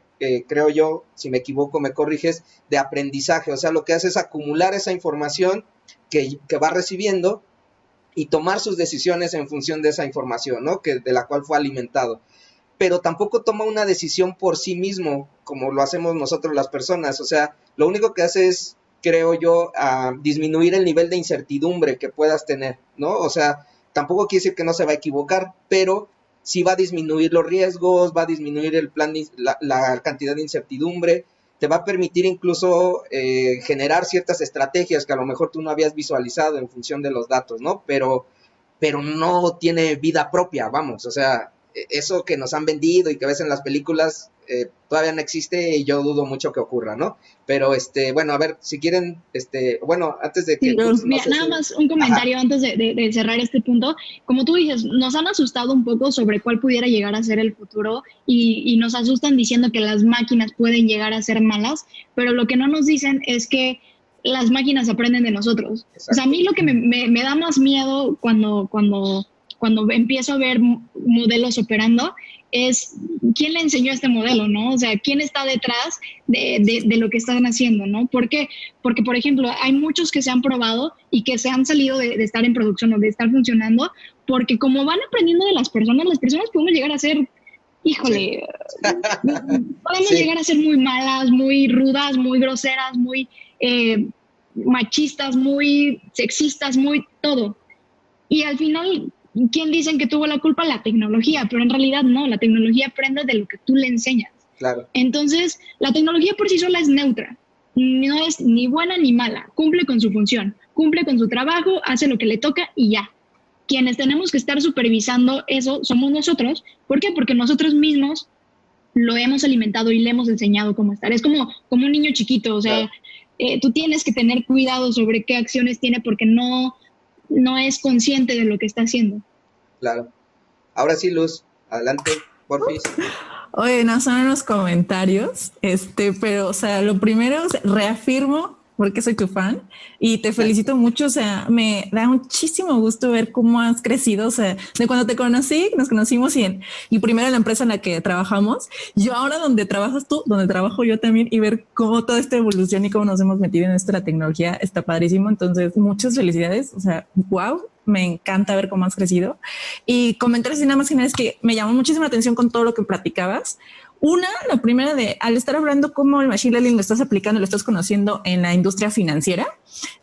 Lo fintech, a mí lo que me ha encantado de lo fintech es que vino como a romper un poquito la parte de los bancos tradicionales, porque ahora el mercado fintech, en donde vamos a encontrar a los bancos digitales y servicios financieros a través de una digitalización, son más empáticos. Más bien, estas empresas, obviamente como la que estoy, es que nos toca que utilizar la tecnología a diferencia de los sectores tradicionales y no nada más lo fintech, sino en cualquiera, es que a través de la tecnología en realidad sí nos podemos volver un poco más empáticos con nuestro usuario, porque la conexión o el canal, el punto de contacto es más directo, ¿no? Pero también aquí justo en México, ahorita que estabas platicando de temas de pandemia y que mencionabas un poco en Estados Unidos como tal vez ellos ya no usan el efectivo, es curioso, pero aquí en México todavía seguimos usando un chorro el efectivo. Sigue siendo el método de pago primario, o sea, el principal. La tarjeta todavía no tiene una inclusión muy grande Y en el caso específico, si por ejemplo, ahorita cuando también decía Juan, oye, ¿qué hace un emprendedor, no? Es lo que nosotros llegamos a conocer también en Distrito, ¿no? O sea, hoy tal vez un emprendedor aquí en México tiene que apostarle por sí tener alianzas, por conseguir otros negocios que le ayuden a llegar al sector que no está bancarizado, pero que puede tener esta inclusión financiera, ¿no? ¿Por qué? Porque la tecnología está empezando, al menos aquí en México, está empezando a generar productos tecnológicos que le permitan a gente no bancarizada poder empezar a consumir cosas por internet, ¿no?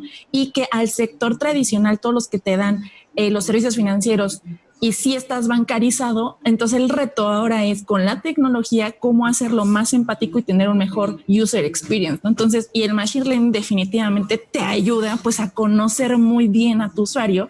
Sí, precisamente el primer paso, como comentas, Frida, yo creo que es lo que les puede fallar a muchos emprendedores cuando eres emprendedor, porque tal vez cuando ya eres una empresa grande, pues no, bueno, no, incluso hasta las empresas grandes también nos pasa que si desde un inicio no planeaste cómo ibas a guardar tus datos y cuántos datos ibas a capturar.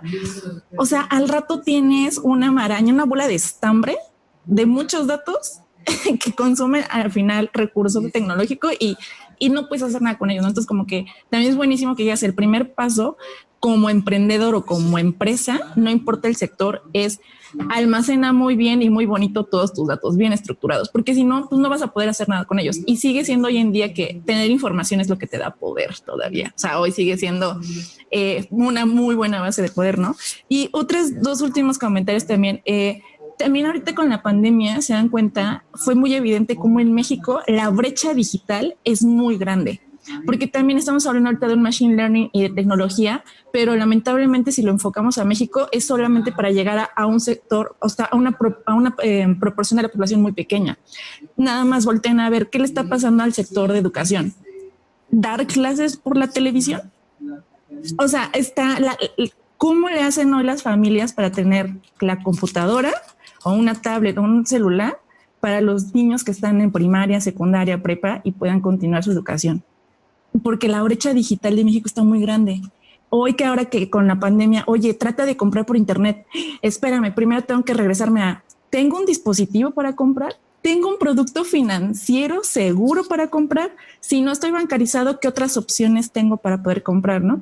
Obviamente yo voy a hacer mi comercial, ¿no? Pues ya, si no tienes tarjeta, pero eres un negocio y quieres vender por internet, pues listo. Nosotros te ayudamos, ¿no?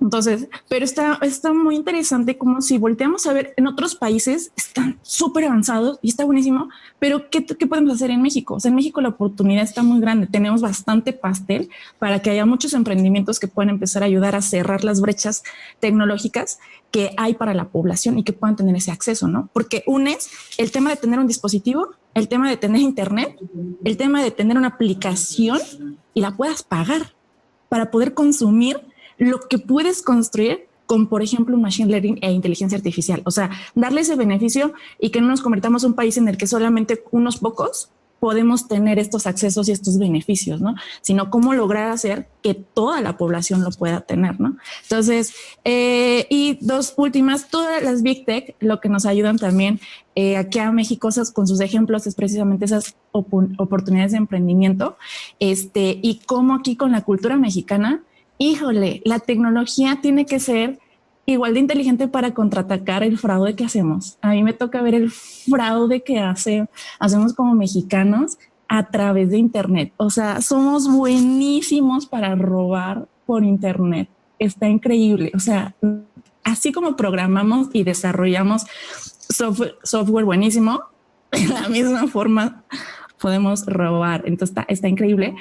Pues nos da obviamente oportunidad pues, de generar otros trabajos, ¿no? Ahora como te vuelves casi policía digital para frenar la delincuencia y proteger a los comercios que quieren tratar precisamente de hacer o implementar, e incluso instituciones, implementar un modelo, crecer y poner más tecnología, y a los propios usuarios que no les dé miedo, oye, ¿cómo puedo acceder? Si ahora, por ejemplo, los bancos ya no van a tener sucursales abiertas y me lo van a dar a través de una aplicación, no tenerle miedo, ¿no? A poder entrar. Entonces ahí también está padrísimo la oferta de bancos digitales que están entrando a México. Soy súper consumidora de bancos digitales, o sea, chorra, y también está increíble cómo están viniendo a pisarle un poco el pie a los bancos tradicionales de esa experiencia de usuario con la que empezaba a platicar Frida, ese punto de contacto empático, ¿no? Y que definitivamente si estamos nosotros en el sector de tecnología, que se lo apliques a finanzas o se lo apliques a cualquier otro sector, salud, educación, el que tú quieras, pero partes desde combinar una parte tecnológica, porque ya hoy en día, como decía Frida también, no puedes ya nada más quedarte con una línea de conocimiento. Yo soy contador y ya terminé siendo un ingeniero en desarrollo de software. O sea, no manches, o sea, ya tienes que combinarlo porque, pues, no, hoy ya no se puede tener solamente una línea. ¿Por qué? Porque encuentras que con la tecnología, estas metodologías como Agile y Scrum y todo que te dicen, tienes que entregar el máximo valor. Entonces ya piensas, oye, tengo que incluir más conocimiento, ser más diverso para poder llevar mayor valor a lo que estoy vendiendo, ¿no? Y entonces en la parte de tecnología, como emprendedor o institución, que te hagas un grupo diverso definitivamente te ayuda a que si vas incluso a implementar Machine Learning como una nueva herramienta en tu negocio, sepas y no llegues a esta parte de, incluso estoy diciendo lo que voy a discriminar. No, o sea, es que tengo ya que incluir un equipo diverso porque ya hoy no podemos ver a los negocios o nuestras profesiones como una sola línea. Tenemos que abrir ese paradigma y ser muchísimo más amplios en todo el panorama que vemos de conocimiento, de la industria, del país y de cómo sigue desarrollando la tecnología. Entonces, Frida, muchísimas gracias por tu plática, está buenísima. Yo quería decirte, o sea, te sigo admirando un chorro y me da mucho gusto ver cómo sigues creciendo. Y ya tomé un chorro de ideas. Yo mañana voy a platicar con Héctor de, oye, ¿por qué no hemos hecho algo como esto y como aquello? Ya me diste ahorita unas 2, 3 ideas de, híjole, tengo que ir a hablar con mi CEO para ver, oye, creo que nos está faltando algo, ¿no? Entonces, listísimo. Perfecto, qué bueno que de aquí salieron más cosas. Sí, ahí hay un tema que es importante que antes estaba muy marcado, que es lo último con lo que cerró ahorita Luz, que creo que me gustaría destacar que antes se mencionaba que tenías que ser multidisciplinario, ¿no? Y ese término ha cambiado y ahora se le conoce como transdisciplinario, que significa que tengas que lograr esa conjunción entre equipos de conocimientos diversos, no solamente ya tú tenerlos, porque eso puede ser fácil, de repente si estudiaste algo, brincarte a otra profesión, pero a veces lo más difícil es lograr la integración entre los equipos de distintos conocimientos, eso es muy complicado, y esa es la transdisciplinariedad, ¿no? Lograr eso es lo que hace a las empresas actualmente exitosas, que si yo estudié sistemas, puedo hablar contigo que estudiaste contabilidad, o pueda irme a hablar con la de recursos humanos sobre cómo debo de tratar a mi gente la cuestión de equidad de género y lo haga de una manera correcta, ¿no? Entonces, las cosas van evolucionando, pero creo que van evolucionando para bien, ¿no? Nos están sacando de nuestras zonas de confort a todos, que es lo más padre de todo esto. Elena, creo que por ahí querías comentar algo. Adelante. Sí, yo 2 dudas. Una es, estabas platicando de cómo los mismos modelos se pueden hacer racistas. ¿Estos modelos se corrigen a sí mismos o si no tienen esta otra información se van a quedar igual? Esa es la primera. Y la segunda, yo soy de las que tiene la información en Excel medio olvidado. ¿Cuál sería la mejor forma de hacer información de calidad con los datos que ya estoy recopilando? Ok, respondiendo a la primera pregunta, hay varias técnicas que se pueden utilizar para corregir estos modelos. La más simple es reentrenar tu modelo. O sea, puedes volver a darle información al modelo, balancearla mejor. O sea, por ejemplo, una estrategia es esa, ¿no? El balanceo de muestras. Si tú tomaste a lo mejor datos de puros hombres, ok, pues balancearlo cargándole datos también de mujeres, cómo se comportan las mujeres. Otra es a lo mejor agregando justamente penalizaciones, a lo mejor a datos que quieres tratar de excluir. Y siempre es como, esta labor de desarrollar modelos es mucho de prueba y error, prueba y error. O sea, desarrollas un modelo, ves cómo funciona, le agregas cosas, le quitas cosas y ahí va otra vez la producción, ¿no? Y le agregas, le quitas y demás.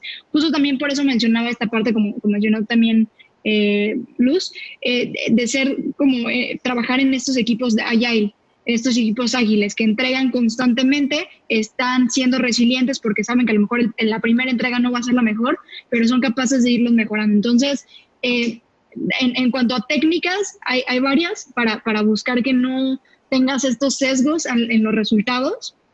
Estas son algunas, las que te acabo de platicar. Otra es también pues justamente probarlo con equipos diversos, auditarlos, estar experimentando y demás. Y luego pasando a la segunda pregunta, es que depende mucho, o sea, no hay una fórmula básica o que te diga, para que tengas tus bases ideales tienes que ser así, o sea, depende mucho de la industria. Tienes que ver, por ejemplo, de acuerdo a cada industria, qué cosas recopilas, qué cosas, hay otra cosa importante, ¿no? ¿Qué cosas sí puedes tener que el usuario sabe que las tienes y se sabe cómo las estás utilizando? Aquí nos metemos otro problema que también está, o más que problema, otra situación que se está volviendo muy fuerte en México, que es la privacidad de datos, ¿no? O sea, no puedes escoger deliberadamente cómo utilizarlos. Tienes que avisarle a las personas que los estás utilizando. Por ejemplo, incluso cuando calificas a una persona con su historial crediticio, la persona tiene que saber que está siendo calificada con un modelo. Entonces, te metes ahí a varios temas de manejo de datos. Entonces, primero es saber, ok, ¿qué industria tienes? ¿Qué tipo de cosas haces? ¿Qué tipo de información puedes acceder a lo mejor a través de tu servicio? ¿Qué información puedes tú generar? Hay información que el usuario no te la va a dar, pero tú la puedes recopilar a través de tus sistemas y demás.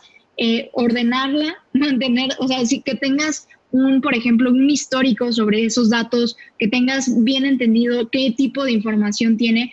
O sea, creo que ahí lo que te convendría, si quieres empezar a aspirar a estas cosas, es buscar a lo mejor un ingeniero que te vaya, un data engineer que te ayude a dar como toda esta infraestructura que necesitas para poder empezar a recopilar datos. Muy bien. ¿Alguien más que tenga alguna duda, comentario? ¿No? A ver, mientras se animan. Hola. Hola, adelante. ¿Qué tal? Soy Oscar Mata. Creo que Frida se acuerda de mí. Estudiamos juntos por ahí bastante tiempo. Órale, qué padre. Yo también trabajo en el sector financiero, en la industria financiera. No trabajo en un banco como tal, pero trabajo en una parte en inversiones. Okay. Entonces, justamente, llegué un poquito tarde a la reunión por temas de trabajo, pero hablaba mucho, sobre todo ahorita en los últimos 2 comentarios, sobre segmentación, ¿no? En donde prácticamente Frida propone que dentro de toda esta parte de los datos que tenemos y dentro de la inmensidad de todo lo que recogemos, podemos hacer una inclusión y exclusión de personas y crear segmentaciones y crear clusters y hacer grupos. Esto creo que es el oro de las industrias ahora mismo. Sobre todo porque yo todo lo que hago es con base en esto y en qué se transforma en campañas digitales para atracción de clientes. Entonces, justamente, no sé si lo mencionaron, no sé si voy a hacer un poco de regresión a lo que se hizo, pero ¿qué hacen para visualizar datos de tu lado, Frida? O todos los que han comentado, ¿dónde los visualizan? ¿Hacen un Power BI? ¿Hacen un gráfico en un PowerPoint? ¿Se van a un Data Studio conectando plataformas? ¿Se van a un Tableau? ¿Dónde es lo mejor para visualizar esta parte y dónde podemos encontrar mejores insights? Mira, aquí otra vez voy a ir a mi típico depende, porque la verdad es que sí depende. La primera cosa que tienes que considerar es a quién va dirigida la información que tú quieres presentar. O sea, yo te puedo generar un tablero, o sea, que sí en el banco hay un tablero súper complejo. Incluso Francis es la que se avienta unos tableros, hijo. Un tablero súper complejo que con una simple visualización puedas obtener 8 variables, supongamos, y leer con una visualización esas 8 variables. Pero si la persona que se le pasas no va a saber interpretar una gráfica, supongamos, de burbujas o una gráfica de dispersión, definitivamente no puedes darle esa información. O sea, nosotros en el banco utilizamos muchas herramientas. Utilizamos desde los reportes que te generan herramientas como SAS, utilizamos mucho Tableau también. Tableau es como también ley para los dashboards. Utilizamos presentaciones. Por ejemplo, si tú quieres acercarte con un área del negocio que no tiene mucho conocimiento de datos o que no sabe cómo funciona a lo mejor visualizaciones más complejos, no vayas con un Tableau, no vayas con esas visualizaciones súper elevadas. Tú tienes que ir con un PowerPoint, a lo mejor una gráfica de pastel, pero que el dato que tú le presentes sea un dato potente, un dato que le sirva para lo que lo va a necesitar, ¿no? O sea, si tienes, por ejemplo, una junta de directivos, un directivo no puede meterse a tu dashboard y ver punto por punto qué está haciendo y a lo mejor no va a jugar con la información, sino que lo que quiere es un resultado, un número, una cifra, una cantidad. Entonces, tú le vas a dar una PPT o una hoja impresa con un dato. Oye, Frida, sí. Incluso hay, por ejemplo, una herramienta ahorita que puede estar como más fácil de acceso a casi todos, es Google Studio, ¿no? Google Studio Sí. es para, si tú tienes una cuenta de Gmail, ocupas un spreadsheet, ahí pones tu tabla de datos y con un Google Studio puedes hacer estos dashboards como los hace un Tableau, como los hace un Redash, como los hace todos Power BI, perdón. Sí, también ya empiezan a haber herramientas más accesibles. Digo, no vas a hacer grandes cosas como lo hacemos obviamente en estas otras, pero yo creo que, por ejemplo, emprendedores o cuando tienes pequeños datos, sí, también podemos recomendar un Google Studio y un spreadsheet. Sí, yo creo que al final la herramienta puede cambiar, puede ser la que quieras. Eso termina siendo un segundo término. El primer término es entender a quién le vas a presentar la información y con qué historia. El storytelling del dato. Eso igual es súper, súper, súper relevante. O sea, tú puedes explicar toda la visualización y demás, pero tienes que ver que a lo mejor la gente tiene 5 minutos. De todos, en esos 5 minutos, ¿con qué dato quieres que se queden? Entonces, depende del público quien va, depende del nivel de complejidad que es capaz de entender esa persona y depende también cuál es la utilidad que le vas a dar. O sea, tú puedes presentar información de 3 formatos diferentes, la misma data de 3 formatos diferentes y los 3 datos, a pesar de que es la misma información, te van a decir cosas diferentes. Puedes, por ejemplo, decir a través de una gráfica de pastel, puedes decir, ¿sabes qué? Tenemos el 50% de clientes que pertenecen a este segmento. O puedes decir a lo mejor con una gráfica de dispersión de sí tenemos el 50% de clientes, pero a lo mejor este clúster está súper distribuido, de que no corresponden las mismas o no tienen las mismas características, y a pesar de que son del mismo segmento, tienes ese segmento súper distribuido. O sea, todo depende del mensaje que quieres comunicar, la visualización que vas a utilizar, y por tanto, si necesitas visualizaciones muy complejas, a lo mejor te vas a herramientas más complejas, y si necesitas visualizaciones más sencillas, pues con un PowerPoint lo puedes resolver. Fíjense que ayer, a mí, perdón, Oscar, dale. A mí me gusta mucho escuchar a gente que no está formada por naturaleza en tecnología, como es el caso, por ejemplo, de Frida, que ya lo domina. No estoy diciendo otra cosa más que lo domina, pero me gusta mucho esa parte porque los que sí estamos formados en tecnología, digamos que esa área de oportunidad de la que carecemos, si no damos ese brinco necesario, es de poner por delante al usuario, como lo está mencionando ahorita ella. O sea, generalmente los que estamos formados en tecnología, una de las malas premisas de las que se habla es que programamos para programadores, no programamos para el usuario final. Entonces, la gente que no está formada en tecnología, pero que de alguna manera se va involucrando, o sea, no tiene nada de malo, no es es una situación que es benéfica y que a los que sí lo estamos, de repente es un área de oportunidad muy grande, ¿no? Que muy pocas veces se observa y que además muy pocos están a veces también dispuestos a asumir y a dar el brinco, ¿no? O sea, generalmente un programador dice, bueno, es que yo hice la herramienta y a ver el usuario cómo la ocupa. Y debería ser totalmente lo contrario. O sea, debería de ser, a ver, tú usuario, ¿qué necesitas? Y entonces ya mi tarea es a ver cómo te voy a hacer eso que necesitas, ¿no? Que es justo lo que platicaba ahorita Frida. No sé si alguien más tenga alguna otra pregunta o comentario para ir cerrando.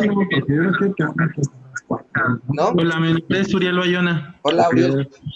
Gracias por la invitación y bueno, le mando un aplauso a Frida que me gustó mucho su plática. Mi duda es, unos amigos y yo aquí en el estado de Durango nos conjuntamos desde hace 5 años y no teníamos todavía el ambiente de lo que es ahora la fintech, pero nuestra idea fue consolidar una cooperativa, la cual entre amigos se ha logrado que ya vamos en ese proceso ya de abrir al público. Ya estamos regulados bajo gobierno, ya ese proceso ya lo pasamos, pero ahora la duda es, ¿cómo podemos comenzar un consejo desde tu experiencia con pasas fuertes que nosotros apenas Espérame tantito. Jaime, ¿puedes ayudarnos poniendo tu micrófono en silencio, por favor? sino es una expresión base. Es que ya lo intenté yo, pero no me deja. Jaime, Para mí esa referencia... creo que no nos escucha. Es que se escucha muy fuerte, sí. Están abiertos los audios de Jaime y de Laura. Es que Jaime, ya lo intenté, pero no me deja cerrarlo. Jaime, ¿nos escuchas? Y ya, con eso. Pero más es de buscar las... No, creo que no nos está escuchando.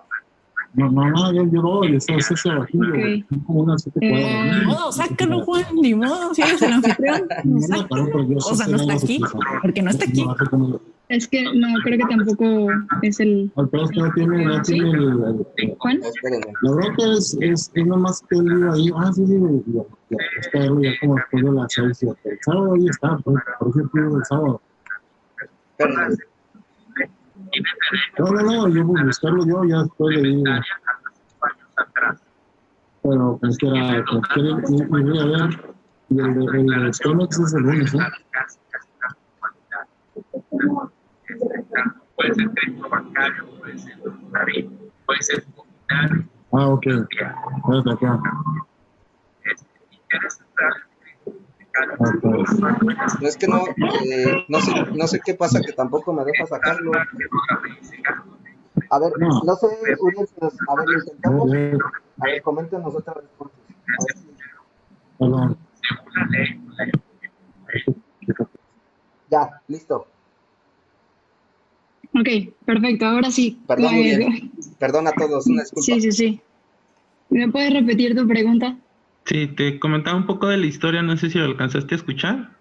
Sí. Sí, y ahorita ya estamos, después de 5 años, pudimos completar los requisitos que cumple el gobierno, tener cierto suficiente dinero para poder abrir al público. Ahorita estamos como creando los manuales ya están, pero estamos como creando la estructura financiera, pero ahorita lo estamos haciendo todo como quien dice a papel y a lápiz. Todavía no vamos hacia ese punto tecnológico. No sé si me podrías dar algún consejo de cómo manipular ese punto, porque actualmente todo lo hacemos con Excel y a lo mejor no hemos encontrado un fabricante o alguien que realmente desarrolle un software a la medida a nuestro estado actual, ¿verdad? Mira, para empezar, yo no tengo nada en contra del Excel. De hecho, muchos de los análisis, la mayoría de los análisis terminan en un Excel. ¿Por qué? Por lo mismo que les decía, ¿no? A lo mejor es la herramienta que le tienes que hacer llegar al usuario final porque la entiende, la domina y con eso funciona bien. Ahora, por ejemplo, en la parte financiera hay veces que es más sencillo también manejarlo en Excel. No necesitas crear un software algunas ocasiones para manipular cierta información si el Excel te funciona. Todo depende de cómo lo estés utilizando. Si tú me dices, ¿sabes qué? Yo ya mi información ya no cabe en un Excel, ya tengo más de 50,000 datos, ok, ahora sí, empieza a migrar a lo mejor a bases de datos en la nube. Pero mientras la herramienta que tú tengas sea funcional para cumplir su propósito, ahí déjalo. O sea, hasta que sea necesario que lo migres y ya, ahora sí te vas y te metes al otro problema. Te lo digo más que nada porque ahorita los emprendedores tienen que buscar eficientar sus recursos. Entonces, si pagas una herramienta muy cara ahorita y ahorita no es urgente y no la requieres, pues no tiene mucho sentido. Entonces, si ahorita te funciona en Excel, adelante. Si te das cuenta que a lo mejor llega un punto donde el Excel ya no es funcional y te conviene a lo mejor pagar un poquito más para que tengas una herramienta que te administre esa información, ok, adelante. Entonces, esa es como la idea principal, ¿no? O sea, ¿hasta qué punto sí te funciona? No hay herramienta mala. Todas funcionan de formas diferentes y para públicos diferentes. La cosa es saber en qué momento migrar hacia otras herramientas, ¿no? De hecho, muchas ocasiones les digo, me han dicho, oye, ya quiero desarrollar mi modelo de Machine Learning, y es como, ok, pero entiende primero en qué etapa te encuentras para saber si ya necesitas hacerlo. Hay veces que simplemente con un if y un else puedes darle solución a tu problema, ¿no? No tienes que meterte a desarrollar un modelo. O sea, es simplemente, a lo mejor, hasta manual te funciona más, ¿no? Entonces, es justo eso. Si hoy son chiquitos y hoy quieren crecer poco a poquito, vayan utilizando lo que es para la necesidad que tienen. Ya cuando necesiten algo más, ahora sí migran. Ahora, igual puedes acercarte con un desarrollador si quieres que te dé recomendaciones con algún software más específico y demás, pero si ahorita te funciona en Excel, yo te digo, no te compliques la vida. Sí, Muchas gracias. yo creo que tiene que ver otra vez esa parte de, hay veces que se cree que la tecnología resuelve las cosas y volvemos a lo mismo que platicábamos al principio, la tecnología solamente creo yo que, esa es mi perspectiva, ¿no? Y yo fui formado para hacer tecnología, ¿eh? Sin embargo, yo creo que no te resuelve nada, o sea, lo único que es agilizar, volverte más óptimo a las cosas, pero en realidad si no tienes un cerebro de una persona detrás que idee la manera adecuada de resolver la situación, de nada te va a servir ni la más mínima ni la más máxima tecnología, ¿no? Eso es lo que yo opino en función de eso. Si no hay nadie más que tenga alguna duda o un comentario, a mí me gustaría, Frida, cerrar con algo que justamente va en función de esto que comentaba ahorita y que creo que es importantísimo y que también es como uno de los dolores de cabeza de la gente que hacemos tecnología y que fue con lo primero que comenzaste, las habilidades blandas. ¿Cómo podría cerrar con esa parte que a nosotros, los que hacemos programación, en teoría, el fundamento de esa decisión fue pensar que no íbamos a tener contacto con tanta gente y que íbamos a estar encerrados, ¿no? En un espacio físico en donde lo menos que íbamos a hacer era hablar con gente, y resulta que ahora somos de los que más contacto tenemos con las personas. Entonces, pero esas personas o los que tenemos ese conocimiento no desarrollamos esas habilidades. Entonces hay veces que no es que no podamos hacer las herramientas adecuadas para el usuario, no sabemos cómo comunicarnos con ellos para poder hacerlas, ¿no? Entonces, ¿qué podría recomendar ahí para ese desarrollo de habilidades blandas que, o sea, actualmente es sumamente importante, ¿no? Sí, bueno, mira, en este caso creo que una de las cosas que a mí más me ha funcionado es juntarme con gente diferente a mí. O sea, si tienes un perfil sumamente matemático, pues trata de no juntarte tanto con matemáticos nada más. Busca a lo mejor estar en equipos de amigos o en equipos de trabajo con comunicólogos, con diseñadores, con un grupo diverso. ¿Esto por qué? Porque te va a llevar a entenderlos también. O sea, también es un poco injusto eh, para nosotros mismos pensar que en nosotros mismos está la solución, ¿no? O sea, tú no puedes ser capaz de entender fácilmente a la otra persona solo porque sí. Tienes que hablar con la otra persona, tienes que escucharla, tienes que entenderla. Entonces, si empiezas a convivir más con gente diferente a ti, vas entendiendo qué es lo que sucede. ¿Por qué? Porque tú has vivido en esta burbuja, por ejemplo, a mí que me encantan los números, yo he vivido en esta burbuja de los números y yo digo de repente, oye, saqué una desviación estándar para sacar esto. La gente con la que trabajo me entiende, pero sí, la claro. Gente, los otros equipos de trabajo con los que estoy me van a decir, oye, ¿qué? Sí. Entonces, justo, si yo me doy cuenta desde ahí que las otras personas no me entienden, tengo que buscar las formas para que sí me entiendan. Y entonces es un intercambio de, a ver, ¿hasta dónde tú entiendes lo que te estoy explicando? Y es como una escucha activa, ¿no? O sea, ¿qué me está diciendo la otra persona? Me está diciendo que a lo mejor no entienden ni lo que es un promedio. Ok, entonces no va por ahí. ¿Cómo se lo explico a lo mejor con manzanitas, no? O sea, tú no tienes por qué también saber que la otra persona no va a saber. Claro. Pero si no le preguntas, pues menos, ¿no? Esa es una, empezar a juntarte con equipos diversos. Luego, la segunda es también estar o empezar a someterte a situaciones que te saquen de tu zona de confort. Si a ti el hablar en público no te gusta, pues lo siento, o sea, vas a tener que empezar a hacerlo, a lo mejor participando con comunidades, ¿no? Hay muchas comunidades que hacen sus reuniones y entonces levanta la mano y digo, oye, yo quiero hablar sobre este tema. Sé que hoy me muero de nervios cuando hablo, pero a lo mejor si estoy en este grupo en el cual confío, pues ok, puedo empezar a aventarme un poco más a hablar en público. O ¿sabes qué? El liderazgo no es lo mío.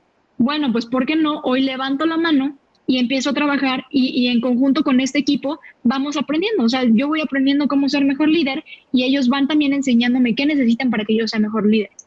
Entonces, son cosas que se desarrollan con la práctica. Digo, yo tampoco soy experta en esos temas, porque mentiría si digo que soy experta en desarrollo de soft skills. No es mi área de expertise, pero hablo desde la experiencia, ¿no? ¿Qué me ha funcionado a mí y cómo a lo mejor también a ustedes podría funcionarles? No, y yo creo que aparte es a veces hasta lo que tiene un poquito mayor trascendencia como aprendizaje, ¿no? Porque es la experiencia ya vivida y que además uno la entiende como lo que a cada quien le ha funcionado y bueno, ya de ahí cada quien también elegirá algunos elementos que le puedan ser útil dependiendo de cuáles a lo mejor resulten más satisfactorios o más viables, pero yo creo que el chiste también está en intentarlo, ¿no? O sea, a veces somos tan cerrados o estamos en nuestra tan zona de confort que ni siquiera intentamos cómo poder cambiar esas situaciones de las que tenemos ciertas vulnerabilidades, ¿no? Bueno, yo no sé si tengan algún comentario adicional. Mientras lo piensan, les platico, busquen, bueno, Frida ya les puso ahí sus contactos, ya les platicó acerca del podcast. A nosotros nos encuentran como Hackers and Founders Querétaro en todas las redes sociales, también por ahí dense una vuelta, ahí publicamos las conferencias o las pláticas que estamos teniendo mes con mes.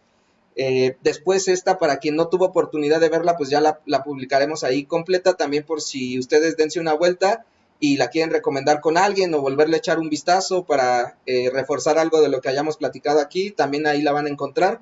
Y pues nada, Frida, agradecerte nuevamente el tiempo, la disposición, el conocimiento, el cual creo que es lo más valorable de todo esto, y ojalá que no sea la última, ojalá que nos encontremos pronto por ahí en otra situación tan placentera como esta. Muchas gracias a todos. Vale, pues muchísimas gracias. Que tengan bonita noche. Bonita noche. Hasta luego. Saludos a todos, que estén bien.